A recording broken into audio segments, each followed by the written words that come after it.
سلام، طاهری سفر هستم و با اخبار امروز چهارشنبه 4 ایون در خدمت شما.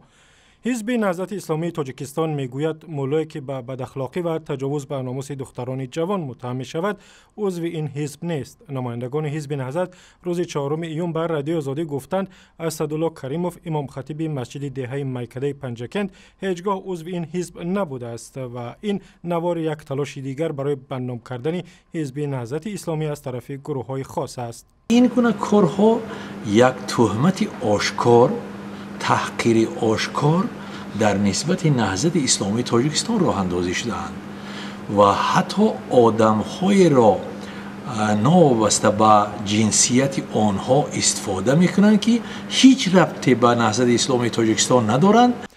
روز 3 ایون در شبکه‌های اجتماعی از جمله فیسبوک نوار نشر شد که در آن اسدالله کریموف ساکن 52 ساله پنجکند میگوید مزاجانش را گرمی و خنکی میکرد و یک دختر جوان را نیز تجاوز جنسی کرده است. نشر نوار مذکور را کار دست ماموران امنیتی تاجیکستان میدانند. حدود 30 ساکن روستای گولیسای ناحیه واسه روز 4 ایون در نزد دادستانی کلاب جمع آمده و خواستند دو همدیه‌شان از بازداشت رها کرده شوند. این مردم میگویند شیرعلی خالف و جورخان شرافوف که با اتهام پیروی به جریان سلفیه بازداشت شدند گناه ندارند و پیروی این جریان افراطگرا هم نیستند. همه کسا میره، همه شکایت نمیگه برای آدمای بیگناه آدم گلک داره همی سوتی میره در او ببینه مردم برای کورش برای گناه نداره در چوره میره ببینه. پروکتور چی گفت در جواب مراجعت شما؟ مراجعت گفت که دیله را تفتیش میکنیم بس سوده بریم. ما همه خواهش داریم که همین دیله ما در او برویم. تماچی را بیوانم تماچی را که ار گپ زنه که همین آدم این گناه نداره چی که همین رو آوردن شدن با کن سببای بگم او را اختی سلفی را معنیش همه دونن همین آدم اختی نمیدونن ما یک خونه در قطعی همین آدم زندگی میکنیم چش داشته ما یک طبق دنون میخواییم ما دستی او را در نافش میمون میخوند خیلی می آدم ها میخوندن همون خیلی میخوند همه این دروغه همش در ما لیمون ندیدم همون اگه شایدو دیگه گپ زدگیان ملیسوخ ای خدشو نوستن گرفتن ملیسوخ ایجا و تحمد نمی شایدو را گرفتن چی کدن. مقامات انتظامی کلاب این دو نفر را ماه گذشته بعد بحثشان با امام خطیب مسجد درباره شیوه نمازگزاری دستگیر کردند. وزارت امور داخلی تاجیکستان میگوید که این دو نفر اعتراف کردند که پیروی جریان سلفیه هستند.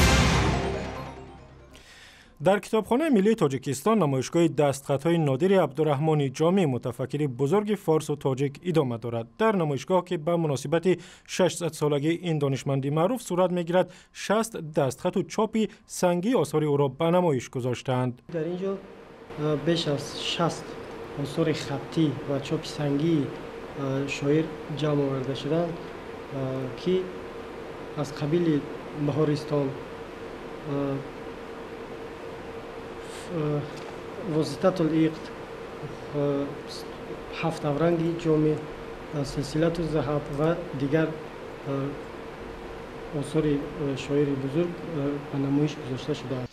از عبدالرحمن جامی 54 اثر علمی و ادبی میراث مانده است که بسیاری از آنها دایر به اخلاق و فلسفه و تصوف هستند. در تاجیکستان امسال بر طبق قرار حکومت 600 سالگی استاد جامی را با برگزاری مراسم گوناگون تجلیل می‌کنند.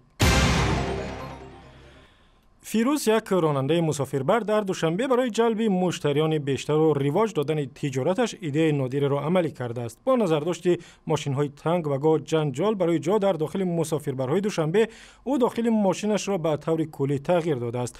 با گفته خود فیروز بعد از مشاهده زیاد به خلاصه آمد که برای خدمتگزاری بهتر به مردم داخل ماشین هیوندای استارکس را شبیه داخل لیموزین یک ماشین با حشمت گران قیمت بکند.